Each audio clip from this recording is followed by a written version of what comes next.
Hey guys, in today's video I decided I'm going to talk a little about my experience going from my hometown to what's now my college town. My hometown was in rural northern New Jersey. I'm not going to bother with city or anything like that because you're not going to know it. Um, and primarily I guess I'm focusing on my high school experience, which I know is going to alter what I'm going to talk about, but I was in high school, elementary school, but primarily the high school part is what I'm going to be talking about. Not high school itself, but the environment of like my high school and what was around me, all that. And then college town is in urban Newark, New Jersey, which is pretty much as urban as it gets for New Jersey. I'm trying to think of somewhere more urban.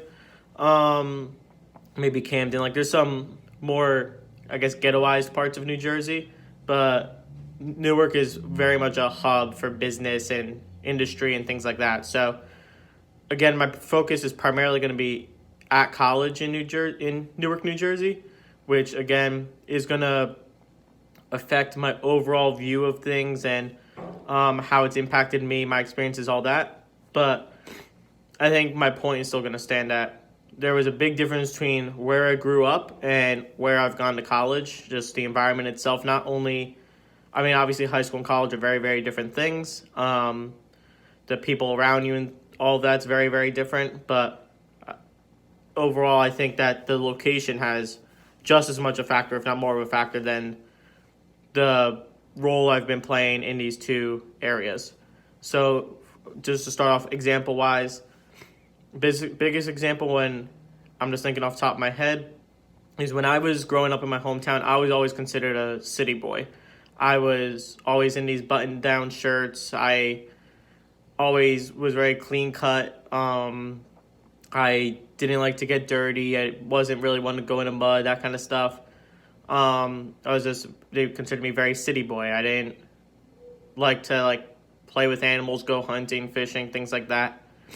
And it just made me an outcast kind of in my hometown. There's some people that were like me, of course, but overall I was very different than most people around me in that respect of being just a type of person I was, very put together, clean cut, all those kind of things. While when I got to college, I am notoriously one of the biggest hicks in my school, or at least among the people I know in my civil engineering department and stuff, which the civil engineering department is a lot of guys that are pretty much construction guys, but smart enough to go for a civil engineering degree. So there's some guys that are very hick, redneck, whatever you want to call it. But overall, I'm considered very hick compared to most of the people around me. Just my past experiences when I talk about the fact that I've never gone to many franchises like Trader Joe's and Whole Foods and things like that. Chick-fil-A, like there's a lot of places I haven't been because in my hometown it was small and we had mom and pop shops and mom and pop pizza places. We didn't have like all kinds of franchises around. Also just the little things from my hometown, like there was a day at school where we had tractors drive to school because a lot of kids were working on farms with tractors and things like that. And that made a very big difference. When I talk about stories like that with my friends in college and stuff, they think it's the most rural place on earth, northern New Jersey. And just kind of going off a similar vein, but more specific, in my hometown, I was considered a very liberal person. I was considered not radically liberal or anything. I would never call myself radical on either side, but I was definitely more of a liberal person because my hometown was very, very conservative. There was, it was conservative to the point it was terrifying sometimes. I had a rally in the center of my hometown it was an anti-Semitic rally. Like, those were the kind of things that happened. People would spray paint swastikas on places, and there were no people of color. There was no diversity in my hometown. All the people were, a lot of people were much older. They've been growing up there the whole year, very small-minded, things like that. Whereas when I got to college, I became one of the most conservative people in my friend group. Like, they considered my stance on a lot of things very, very conservative when, some of it, yes, it is conservative standpoints to an extent, but it's not, I'm not radically conservative kind of thing.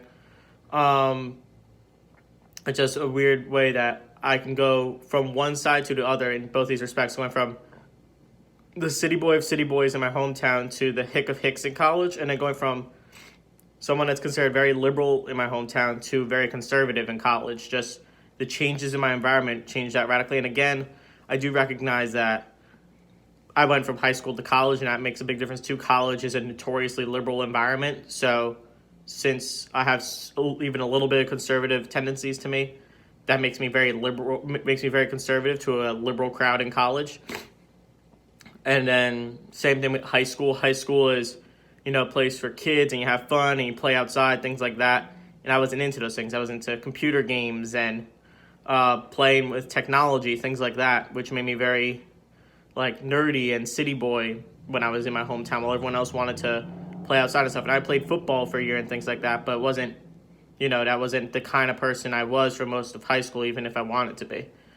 And then one of the final points I'm going to make, just difference-wise, is that in my hometown, I was considered very, very intelligent. I was considered one of the smartest people in my school. I was third in my class. And I'm saying it's not in an intellectual way, but more of a social way, that I was treated as a very, very smart person. I was considered one of the smartest. And I always knew for my whole life that I am, without a doubt, not the smartest person around. I probably was not even in the top 20 smartest people in my high school, just as far as true intelligence. And to me, true intelligence is genuinely understanding things and does have a role of social understanding and social intelligence.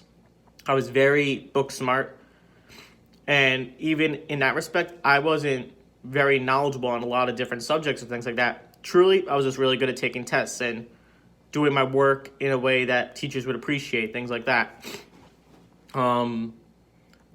When it came to, so I'm phrasing this poorly, I know, but in high school, it was just, I did tests on time. I knew how to answer questions in a way that would get me the most points. I knew how to work the system in my high school to make sure that I benefited from opportunities for more scores and points and things like that, getting comfortable with teachers and things like that so they would help me out. And those things quickly made me one of the highest ranked students in my high school. Meanwhile, when I got to college, I'm in the honors college at my school, and my honors college is mainly filled with kids that are plenty intelligent to go to even Ivy League level schools, or at the very least, the Ivy League of tech schools, which are things like MIT, Stevens, Georgia Tech, those high level technical schools. Many, many students in my school were accepted and could have gone to those schools, but decided to come to NJT because it was a mix of closer and less money. That was pretty much my scenario. I got accepted to every school I applied to, but I came to NJT because it was a full ride for me, and it was a lot closer to my house than it would have been if I went to somewhere like Rochester Institute of Technology. But once I got into my honors college, I was rather than being one of the smartest people in the honors college, I am arguably one of the least intelligent people in the honors college. And again, I'm not talking about this in a purely score-based thing, because I still have a very high GPA. I have a probably higher GPA than majority of the honors college still. But socially, I am not considered one of the smartest people in the honors college. The smartest people in the honors college are the ones that stay up all night studying and read every chapter in the textbook and take detailed notes in class and rewrite those notes and do practice problems out of the textbook and go to the professor's office hours to ask additional questions and raise their hand in class to ask further leading questions into subjects. I don't do any of those things. In my classes, I do the same thing I did in high school. I learned just enough from the class that I could answer the questions on a test. I've never taken notes in my life. That's not something I did in high school. I didn't start in college because I didn't think it was something I needed to do. And practically, yes, I probably should be taking notes in college. I should be spending time understanding my homework and understanding the subject matter. But practically, like in high school, I could get good enough grades without doing those things. And I do this all with recognizing that when I go into industry, I know I'm comfortable with my knowledge of subject matter to not be considered unintelligent in industry.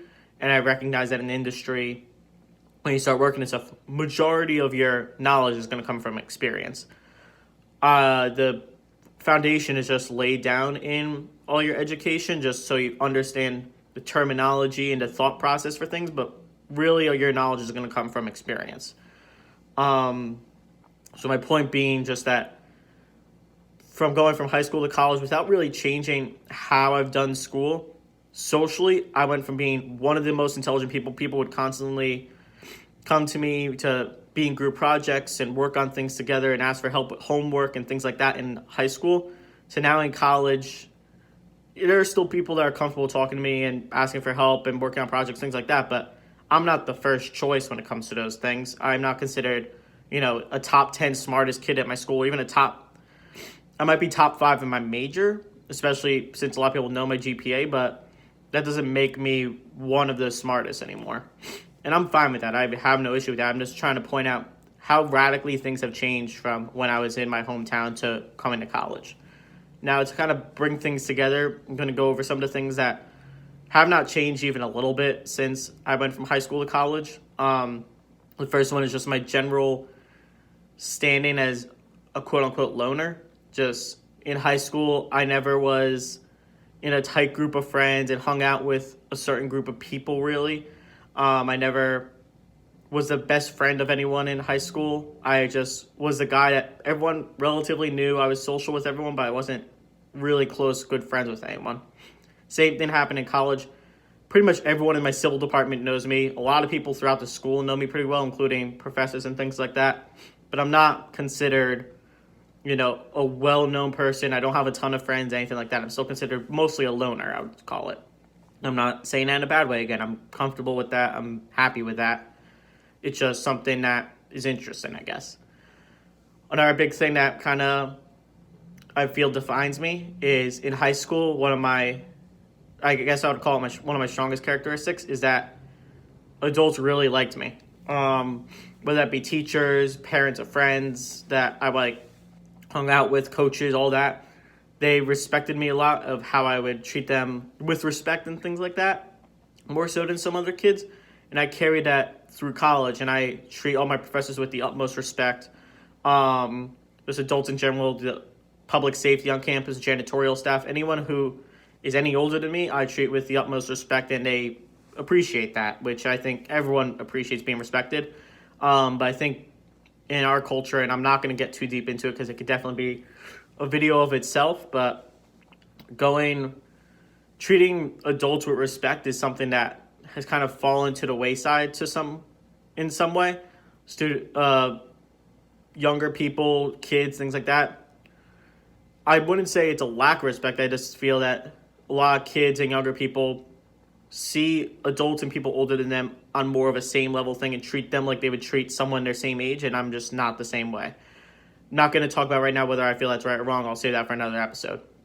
But overall, I'm just going to wrap this up by saying I do recognize that I personally have also changed slightly. Not all of this is from, I went from rural town to urban town, so that's why suddenly everything's so different.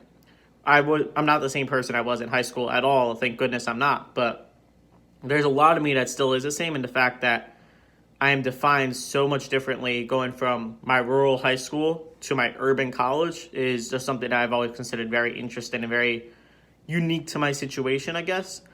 I know it's not super unique. There's a lot of people that go from rural high school to urban college or vice versa. But yeah, I just thought it'd be a cool thing to talk about for a video. And with that, I'm going to wrap it up. Thank you all for listening, and I'll be back tomorrow with another episode. See you then.